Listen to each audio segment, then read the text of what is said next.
Well, hey there, everybody. Welcome to our next or final, or however you're watching them in series on the internets there, people, our candidate forum organized by Denton Matters. We have with us today the place 5 candidates for Denton City Council, Daniel Clanton and Brandon McGee.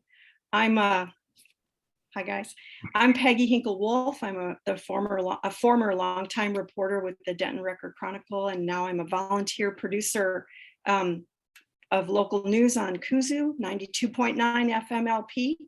So there's my shameless plug. I invite you to listen every Wednesday at 10 a.m. to local news. All right, on to the format of this forum. I've written 3 questions for the candidates, and we aren't going to limit the time that they take to respond to the questions because we really do want voters to have their best chance to hear the full answers from the candidates.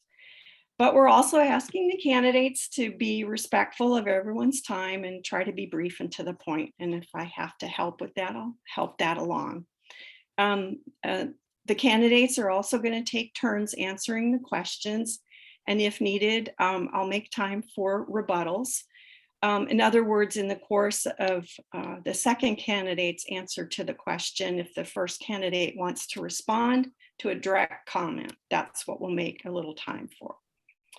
And finally, at the end, since we just raced right in here, we'll give the candidates plenty of time to more fully introduce themselves to you as they make some closing remarks, and hopefully they'll remember to tell us the website address for their campaign headquarters. All right, so here we go with the first question, and Daniel's going to start with that.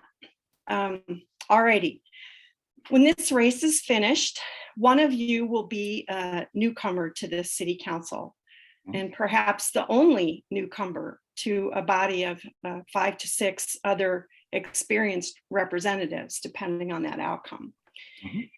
You're going to get some orientation from the staff that'll probably feel a little bit like drinking from a fire hose. And then in no time at all, you're going to be working with all of them, the staff and the other council members, on probably what is the most important part of your job, and that's the city budget, which is about, let's see, what are we up to? About 1.3 billion a year.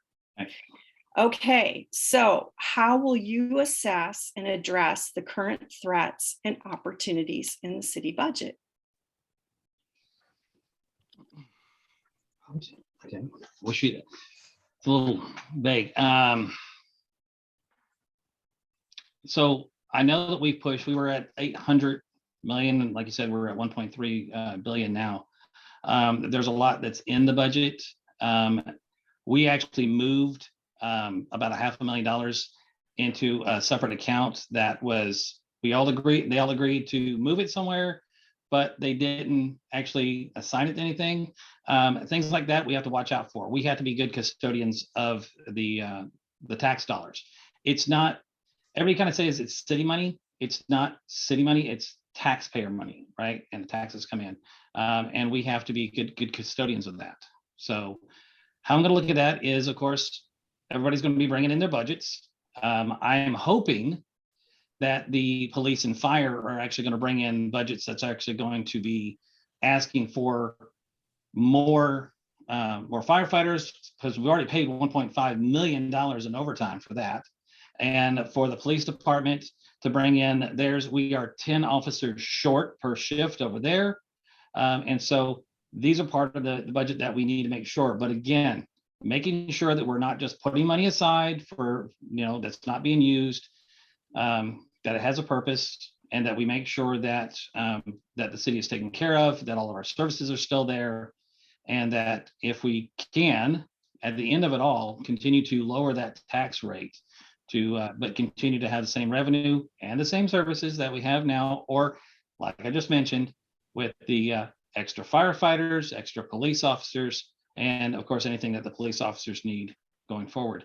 This is the way I'll be looking at the budget. I'm going to be looking at each of the departments, and then of course, discussing with them what we have, what we need, and what we can possibly do away with, and what we need to keep. So that's how I'm going to be looking at it. All right, thank you. Brandon. Yes.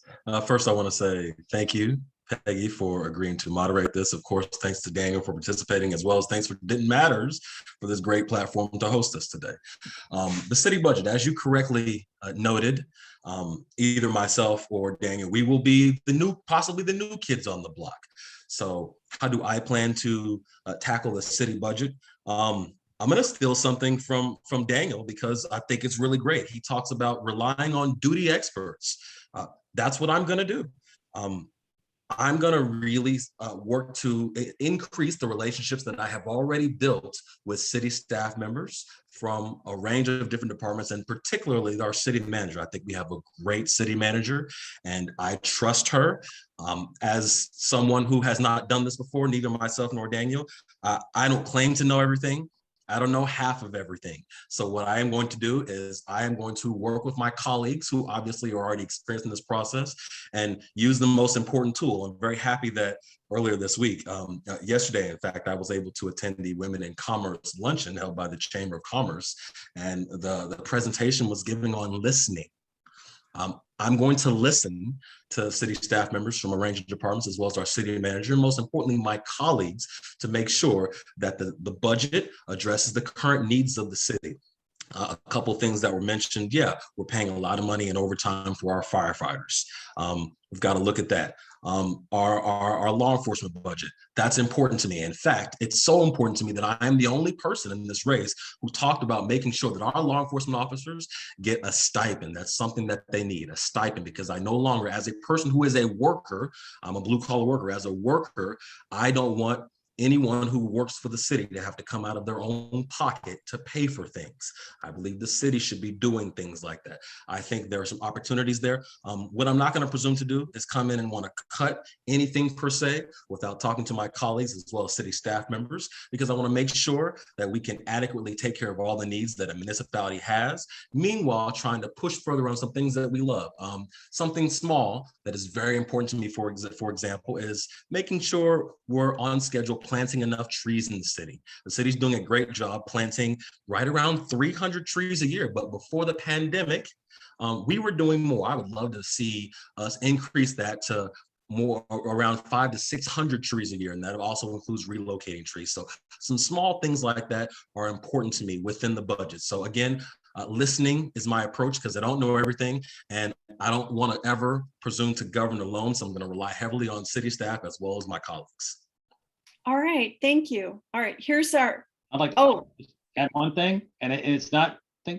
I agree with Mr. McGee. We have a fantastic city manager.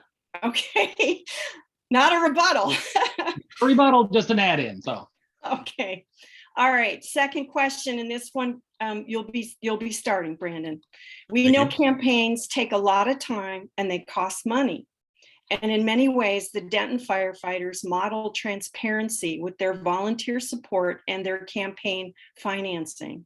They protect the individual votes of the rank and file when they endorse, but the rest of their work with their political action committee is open to the press and to the public, so voters can understand what is important to them and why. So in that spirit of transparency, I'm going to ask each of you to please name your top 2 or 3 financial supporters and describe your relationship to them. And when I say top 2 or 3, I mean not less than 2 and not more than 3. All right, go ahead, Brandon. Sure, thank you for that. Do the firefighters count? Does that count as one? Well, are they the top? I've kind of already explained them, so maybe let's do something besides the firefighters. Sure. Well, let me just say at the outset, I was very proud early in this campaign cycle to receive the endorsement of our the Firefighters Association. That was important to me. I think it really struck a good tone for the start of this campaign. Those guys, God bless them. I'm so thankful for what they do every day. My brother is a firefighter, love him very much. I'm just so thankful for those guys. I'm thankful that they put their trust and confidence in me to know that I will be able to make sure and be a strong advocate and partner for them if elected. To your question, I haven't received any donations of more than $500. I'm very happy that this campaign has over 130 individual donors. That is something I am super, super proud of. I cannot tell you what it means to have the support of this community behind me. It's just so special. And it really motivates me to get up every day and want to do a good job, because it's not about me. It's about the people of this city who give me $5 and $10 and give me what they had because they believe in the ideas of this campaign. So I'm so thankful for that. The firefighters, obviously, are one of my top donors at $500. A friend of mine named Margot Ways also matched $500. One of my best friends, Eric Igwe, also gave me $500. To my knowledge, I've only received 3 $500 donations. Everything else has been significantly smaller than that, as you would imagine. I'm not a guy who believes in taking a whole lot of big checks, because I don't think that we need to do that. When you're taking big checks from only a few people, it really speaks to who you're going to be beholden to. And I just don't want to go there. I want to come into this with clean hands and fresh ideas and make sure that I can do a good job for the people who have believed in me and invested in me, but also for everybody else widely, whether you invested in me or not. I love this city and everybody, and I'm gonna try to do the best I can. Hey, Daniel, hang on just a second. Brandon, I want to clarify one thing. I didn't know that you had a brother that was a firefighter. Is he on the Denton force, or is he in another city? He's in another city. Okay. I'm originally born and raised in Wichita, Kansas. So I left and came south to DFW. My brother went north to Kansas City. So he's not even in Texas. No. Okay. Good to know. All right. I just wanted to clarify that. All right, Daniel, your turn. Thank you. So I'm going to start off by saying one of my best and favorite donations that I have is a small amount of money. And it actually came from my neighbor. So my neighbor, who we do not see eye to eye on anything politically. But when it came down time for this, I talked to him, and they said, yes, I'm going to support you. Yes, I'm going to give you some money. It was only a small $25 check. But in their yard, my sign is there. So that means more than anything to me. As far as my large donations, I have a website. I've had some checks come in. I've had 2 large checks, $1,000 checks come in. One was from a Jim McNatt. I've never met this person. I don't have a relationship with them, but they sent me some money. That obviously means that, and they're from here in town in Denton, and they want me to be on city council. They want to promote me in that way. I have had another one from a person named Leah Johnson. And again, never met this person, but again, they want me to be part of this. As far as being beholden to anybody, again, I don't know these people, so there's no way that I could owe them anything except for my thanks for helping me out. But I have had quite a few small, not a lot, of donations. And what I've done is I've made sure that when I'm using those funds, I don't spend them all. I do things myself. I don't lean on other people. I don't ask other people to do things for me if I can do it myself. And that's part of what I've been doing. As far as saving money, the stands that you can have, I cut those in half. One, because it's a lot better for the signs, and then 2, it saves me money. Again, it's all of that saving that money in the little bit you have, because when it comes down to it, doing a campaign is like doing a budget. And if you can't do a budget, and if you're spending all the money just crazy, then you're not being a good custodian of that money, of those people who gave it to you. So I want to make sure that I'm using it wisely. I didn't go out and ask every one of my friends to give me money, because I wanted to be able to do it. Right? I'm doing things by me. I don't want to say I'm doing it by myself, but I'm doing it because when I go out, like block walking, people don't want to see a block walker. They want to see me. They want me to talk to them when I go to the door. Right? I do have a question though. So when you say donations, that includes all donations, correct?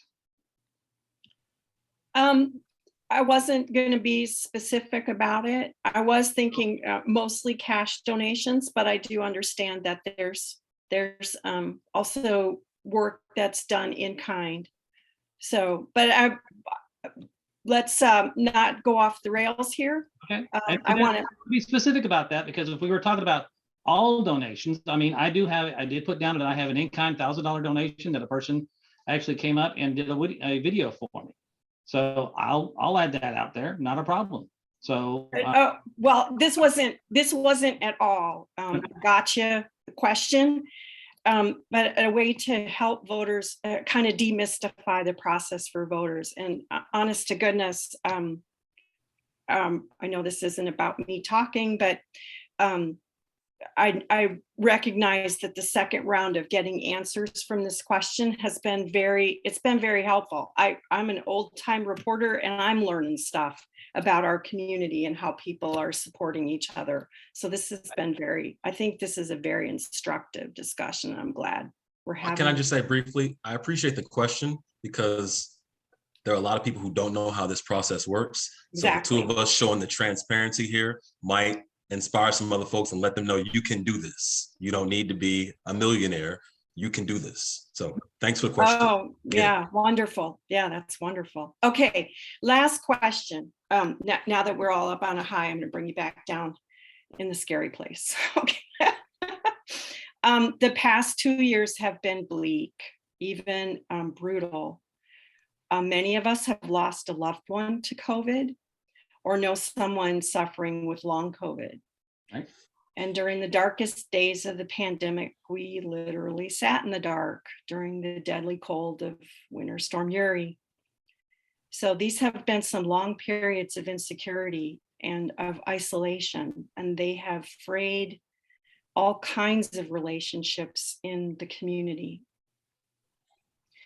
Is there a way to campaign and a way to govern that can be restorative, or at least appeal to our better angels, or at the very minimum, at least not further the destruction? And if so, what does that look like for you?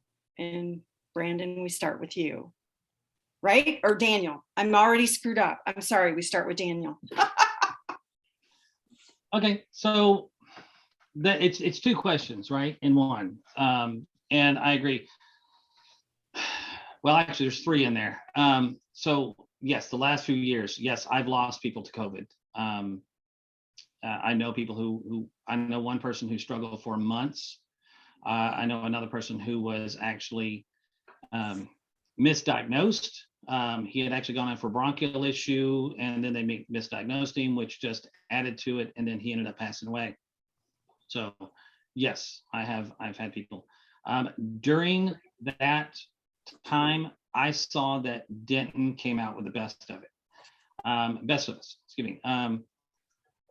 I was here, and power's going on, power's going off. Again, back to our city manager. Thank her for everything that she did. She had interim in front of her name at that point, and she was still doing a fantastic job. So, but I was sitting here during that time period, and I'm sending out information to people. We're getting some confusing information from the city as far as should you let your faucet strip or should you not? And I'm trying to send out information about where you can go for warning stations and what you can do and different things that are going on in the city. And also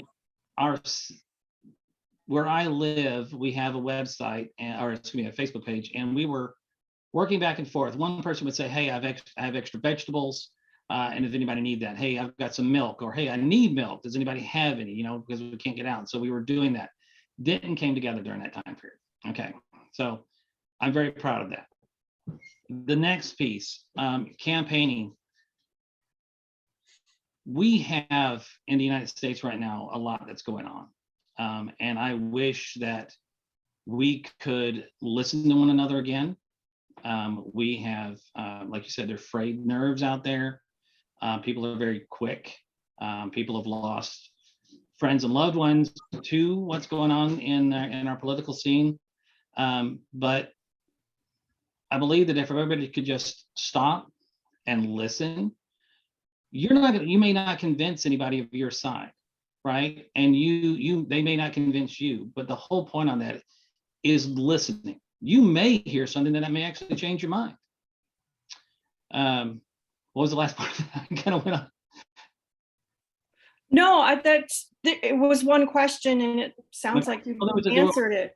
There was another part about that one. So could you read the last part about that again? Sure. Is there a way to campaign and to govern that can be restorative? That's right. So one of the things we can do, hopefully myself, but if Brandon goes into the position, we need to leave our positions outside of that council chamber, which is what I'll be doing. And when I go in, I'm not going in with an agenda. I'm going in for the city of Denton, for the citizens, right? So I will go in there and I will sit there and I will listen and I will make sure that the voices of Denton are heard, that come from me or through me, and make no quick decisions on those things, but again, listen, and I hope we have some debates in there. But again, I think the biggest thing we can do is leave our egos at the door and remember that the reason why we all ran was to make sure that the citizens of Denton are taken care of and our city is taken care of. And I think that would be restorative. The other part would also, once I get in, and this is, I think, something that Brandon and I both agree on, is, and maybe different ways, but going out and actually communicating with the citizens. What I'd like to do is go out and set up a monthly meeting at town hall, not something that is sitting there where we have it, we're taking over somebody else's meeting, but actually have a town hall, not at City Hall, but at the libraries and then the rec centers. And then we can move to other places if we want, but that would give us 6 places right there to go to and bring in the citizens and actually maybe stand up, have the microphone and have the citizens not blocked by a dais, but actually right there where they can actually ask you the question and you can actually communicate with them. So that's the way I'd like to restore. Sounds great. Brandon? Okay. We're talking about campaigning in a way that we can restore unity back to the city, essentially. Campaigning and governing. Yes. I plan to do that. I plan to govern the way I have campaigned.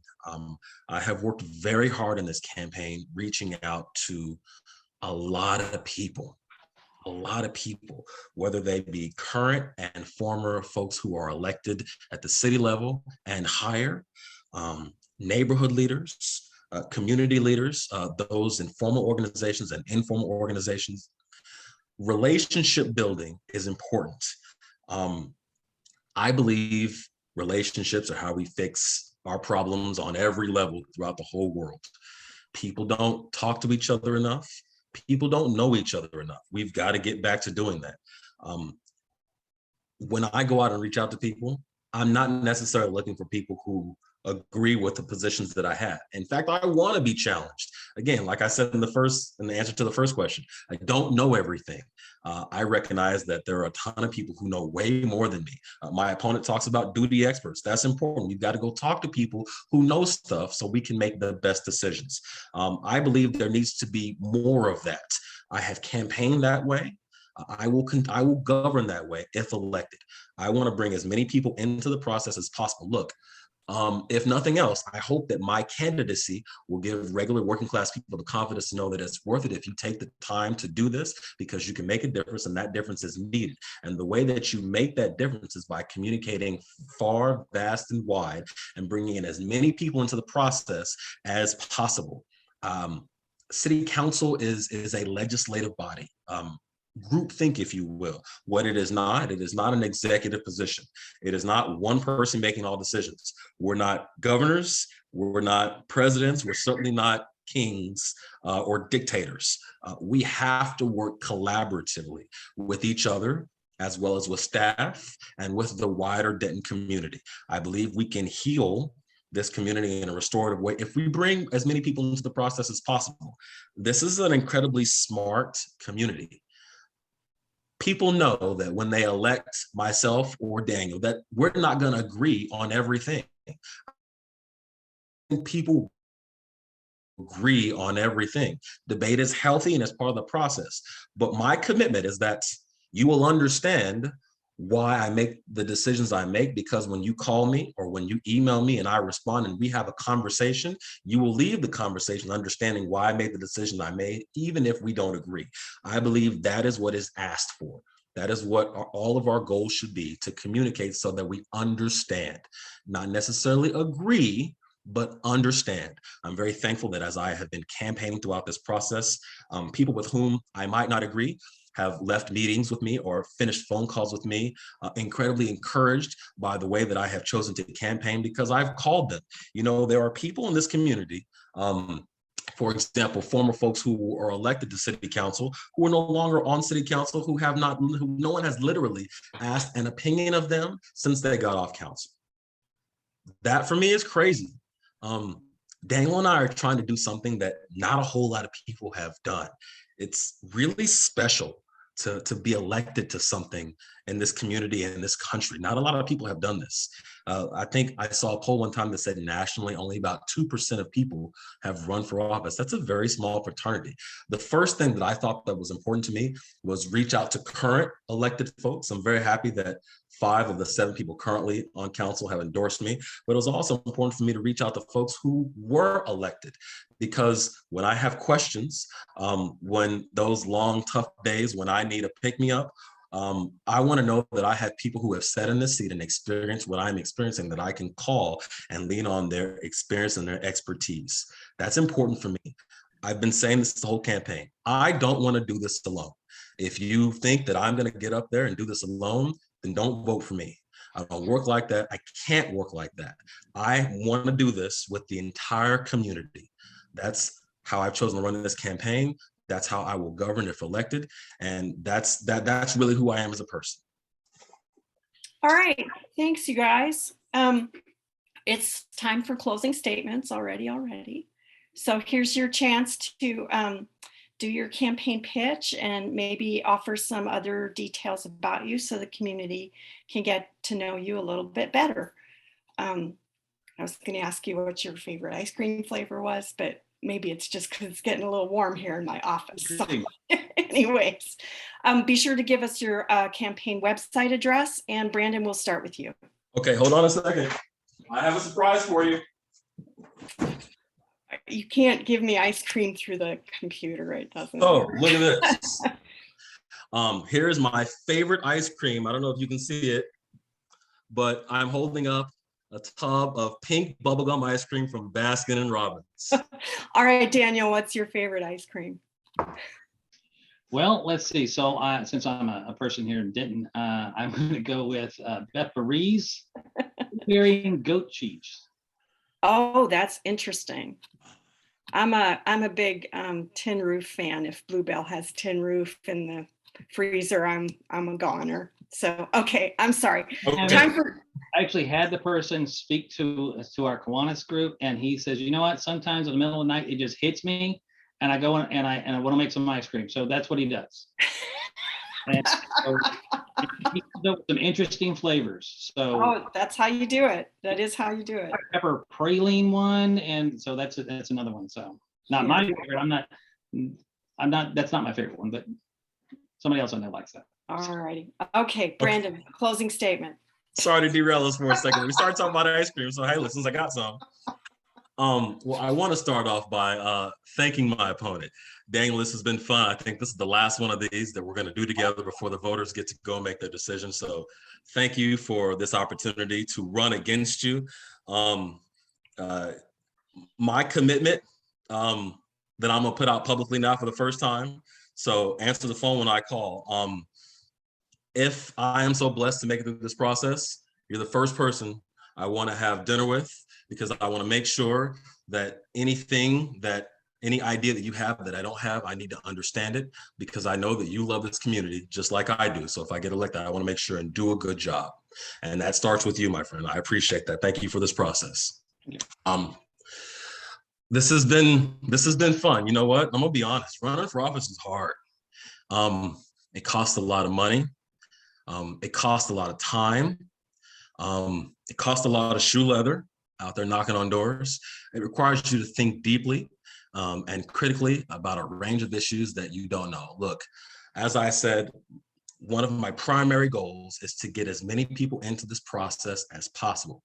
As I have been out the past several months during this campaign talking to people, so many people across the city have expressed a desire to serve, to run for office, or step up and serve on the board of that nonprofit, or even in non-traditional leadership positions. A lot of people want to do this, but they feel like running for office is something that is unattainable. I'm here to let you know it's not. It's not. It's worth it if you take time away from your family, from your career, from your extracurricular activities to serve, because it matters, and your service can make a difference and resources flowing to your community or not. It's important to me that more people come into this process, because I believe that inherently the result is going to be better. On city council, we've elected a lot of people who are not like me. And I've said it once, I'll say it again. I'm a truck driver. I'm a proud blue collar worker. And blue collar workers, folks in the service industry, we power this entire economy, yet serving in leadership positions is often unattainable. That's a problem for me. Some of us have to run for office. Some of us will lose, but more of us will win. We will step up and we will serve in a way that is more cohesive and holistic for all of us. Look, everything that I do, every decision that I make will be with regular working class people in mind, because that's what I am. That's who I care about. Regular working class people have long since not had a seat at the table, and they've been excluded from this process. And my fear is that if we don't get regular people into the process, we will lose touch with actually representing the working class of this community. That's why I'm running for office. I deeply, deeply care about that. I've done a lot to get ready for this. I'm ready to be the next city council person representing District 5 at large, because I have some big ideas. If we're gonna elect someone in this position, we gotta elect somebody who actually has big ideas. I've talked long about some of those ideas during this campaign process. One of them is an entire public safety package. Our hardworking firefighters and our law enforcement officers have expressed needing more mental health services.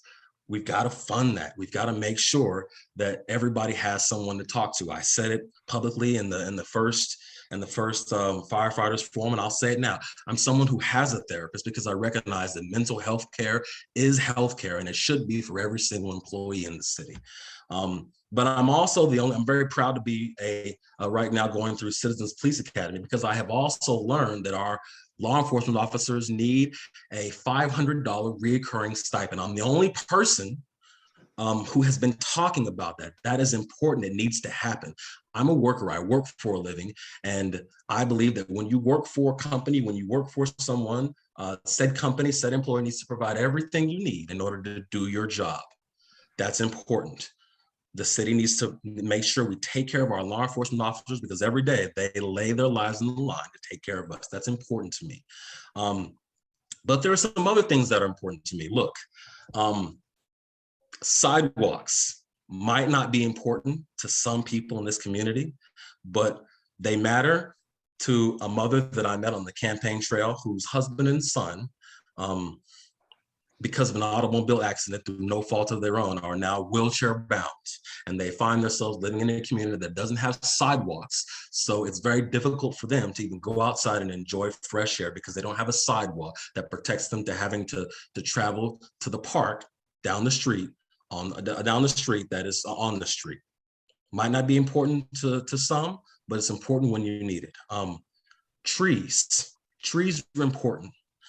Trees might not be important to some, but they're important to any mother or father who has had to take their children to the park and sitting outside in this Texas heat in the summertime, wishing that you had tree canopies overhead to provide shade and cooling.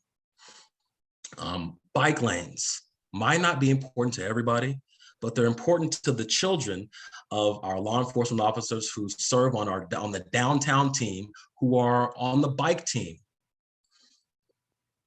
They're on the bike team. Bike lanes would be really important to them. There are some small things around us that aren't important to everybody, but they're important to somebody. Those are the things that I hope to champion on city council. And the way that I'm going to do that is by listening.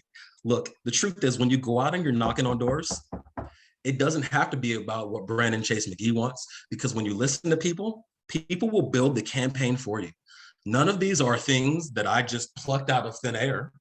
I don't know that much about a lot of things, but what I do really well, as I said earlier, is that I listen to people and I let people drive this conversation for me and express the things that they want to hear.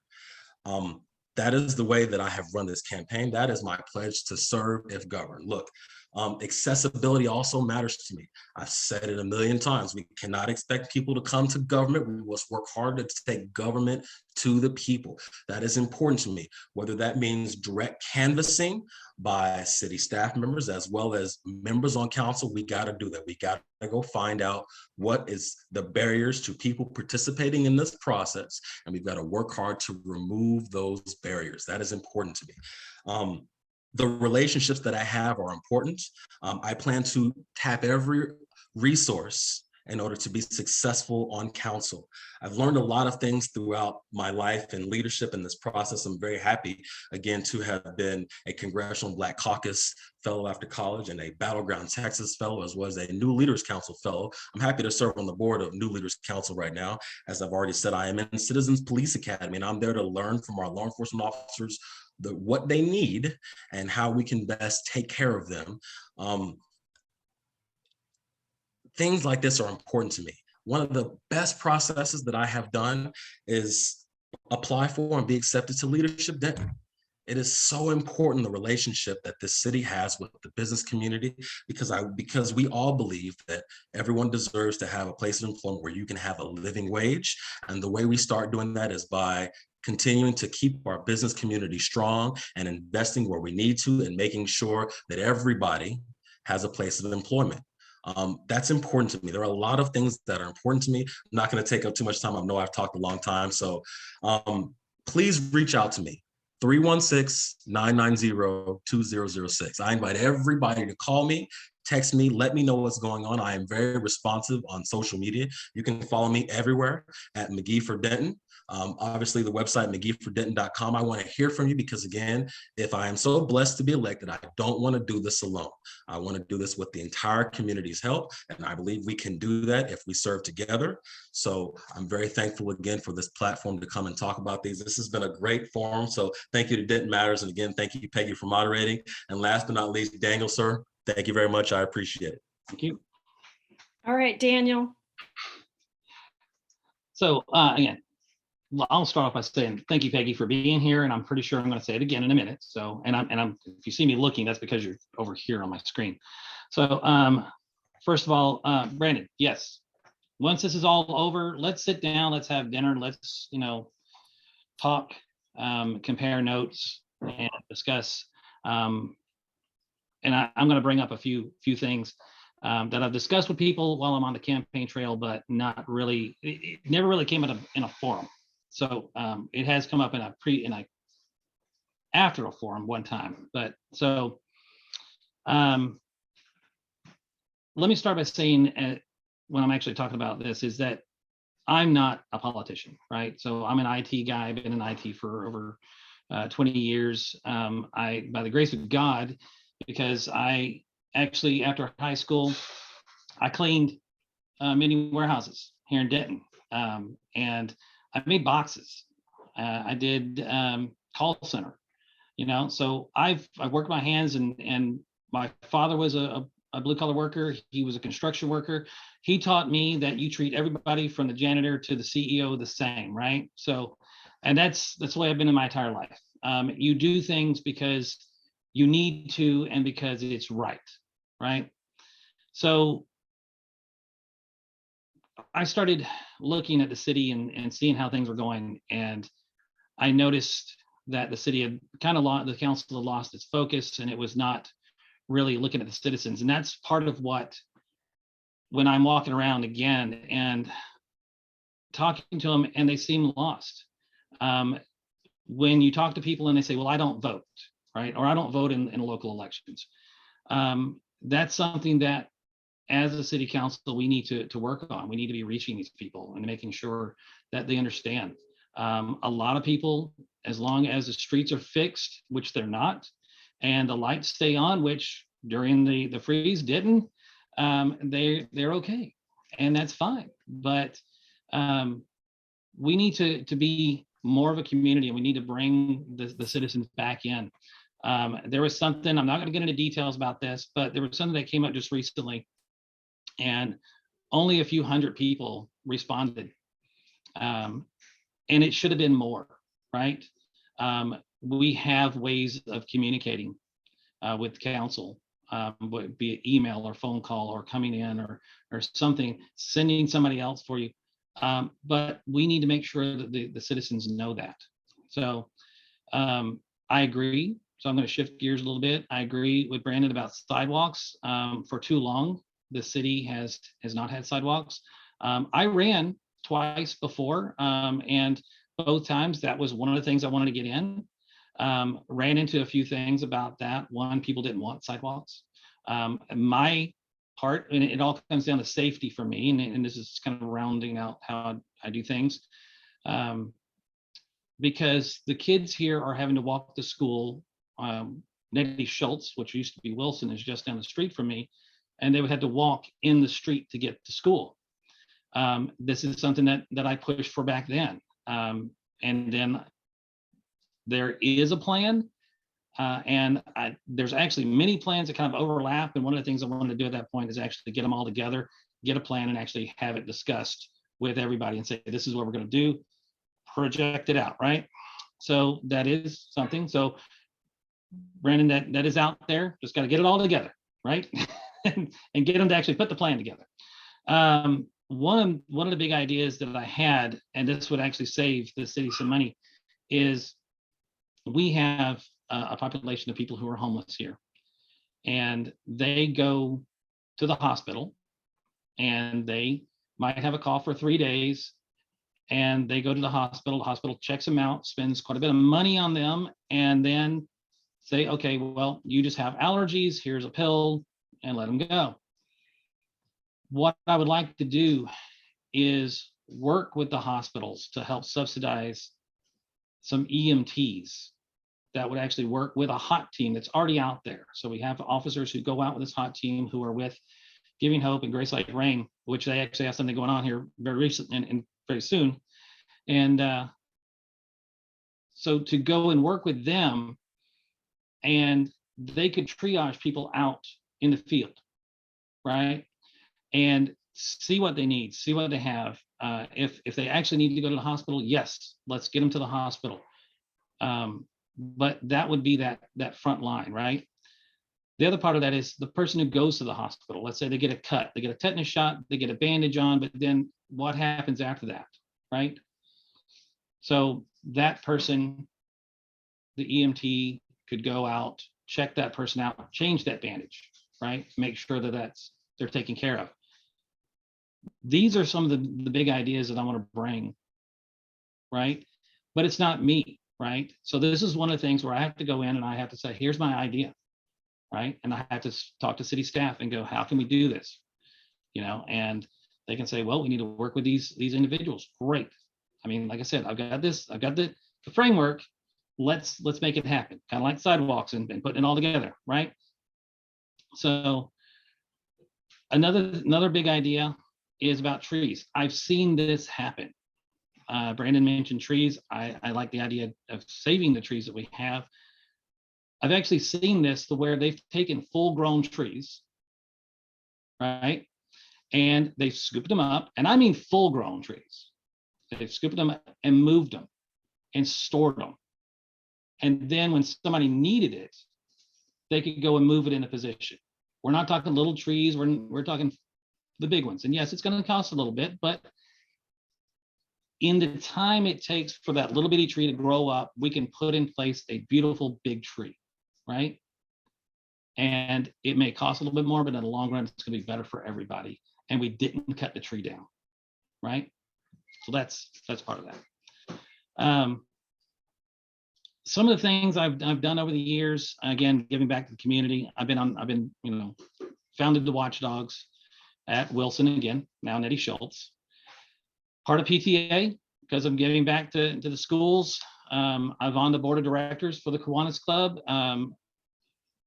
I'm actually about to be the vice president of that. I am the vice president of the Denton Breakfast Kiwanis Club Foundation. So that's where we go out and we work with the key clubs around at the different schools, and we make a more serviceable citizen by working with them.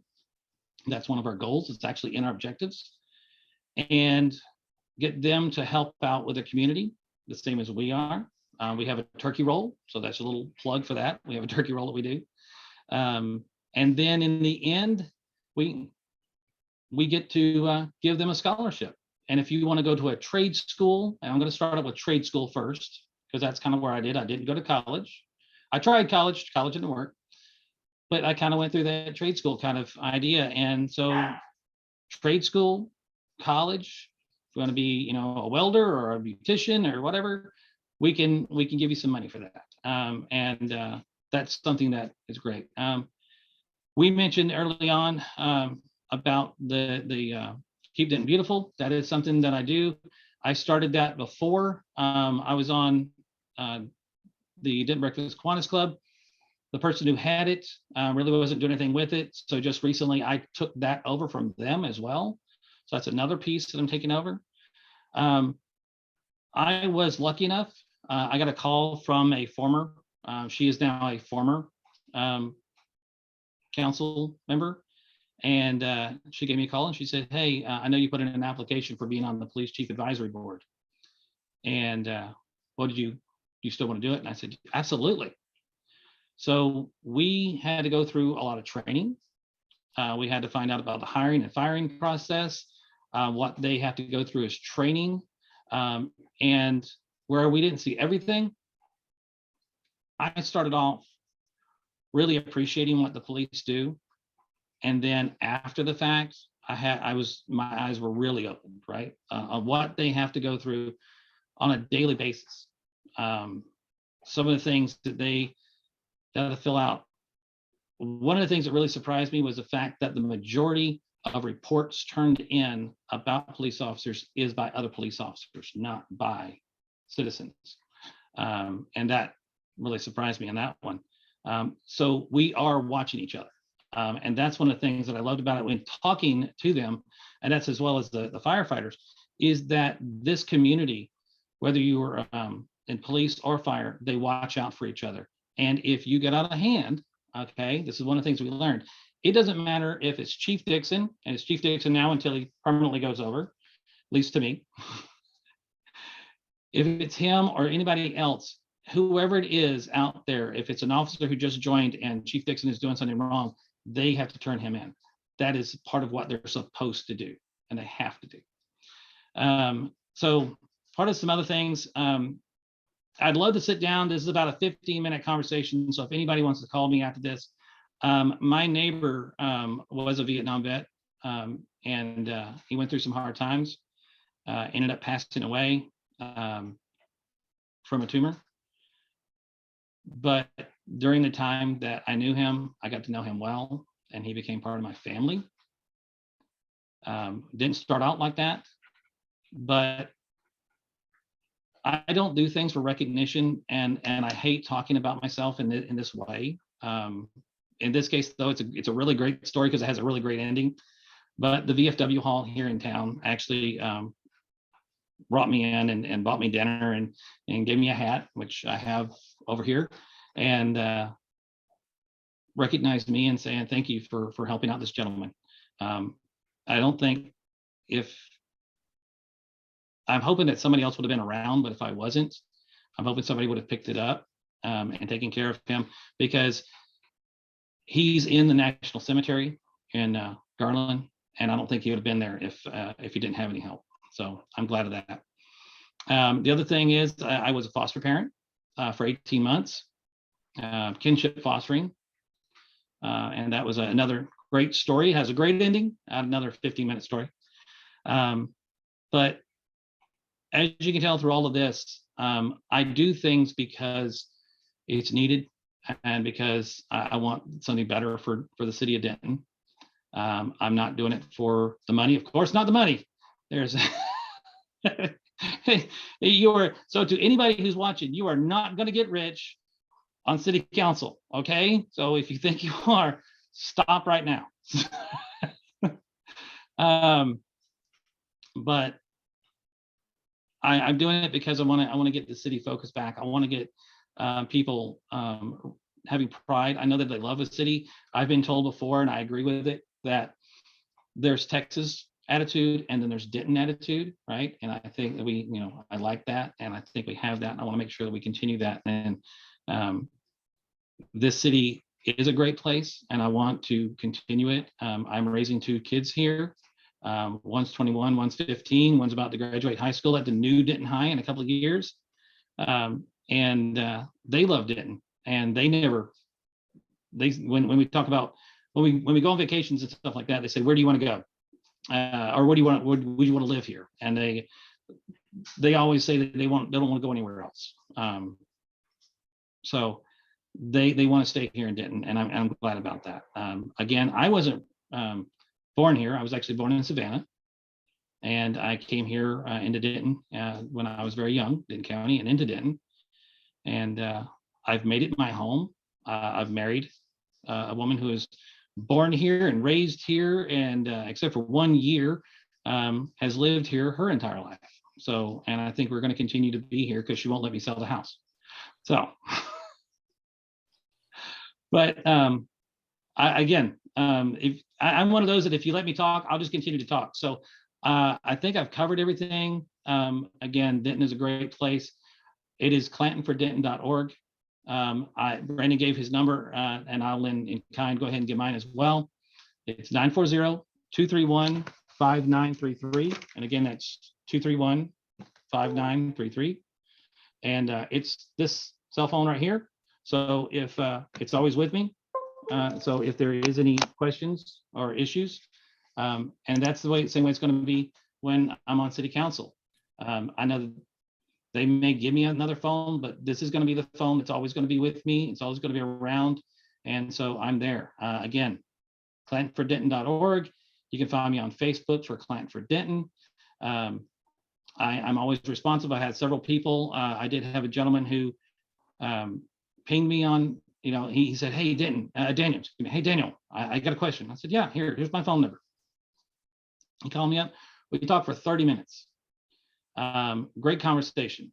And so I'm going to end it with this, and it's not, it's Brandon, Peggy, we can add in a little bit at the end, right? When I wrap, it'll be a wrap. Oh, okay. So get it finished. Okay, sorry. So this is nothing that's controversial or anything like that, but it was just one thing that he brought up, and he said that we needed to be talking about crime, and then crime in the city. And I think that's something that Brandon, please shake your head if you agree that we need to look at the crime that's going on in the city. Okay, so so then we can agree on. Okay, but he actually said nobody's mentioned it, and I want somebody to mention it. So we've discussed it here today at the end of this. So I'll say that, Peggy, thank you. Denton Matters, thank you for having this. Brandon, thank you for being here again. Like you said, it's been an interesting race. It's been a tough race. It's been a long race. Sometimes like today, right now, I'm supposed to be in 3 places at once. So as soon as we're done here, I got to go run out and go to somewhere else. But it's been interesting, and I've learned a lot, and I learned a lot about the city. I learned more than I knew before, even being here. And I have a great opportunity to meet some people, and I love to meet people, and I love to talk. So as you can tell, so if you're ever out and you just see me on the street, please come up, talk to me. Be glad to. Thank you. All right. Thanks to both of you. I learned a lot today, and I actually, I've covered a lot of races over the years, and I learn more about this town with every race. So I do appreciate you guys and your enthusiasm and your love for our community. It's important. And I want to also say thank you very much to the organizers with Denton Matters. There's a couple people who really love Denton too and are doing it as volunteers. So they put their heart and soul into putting this forum together. So I do appreciate them. Okay, so this is my last shot to remind everybody that voting by mail has already begun. And in-person voting begins Monday, April 25th, which is this Monday, if you're watching this right away. And the election is May 7th. Don't let those 2 weeks blow by as fast as they do, because they will. And you can find more information about where and how to vote online at votedenton.gov. Thanks, guys. Bye.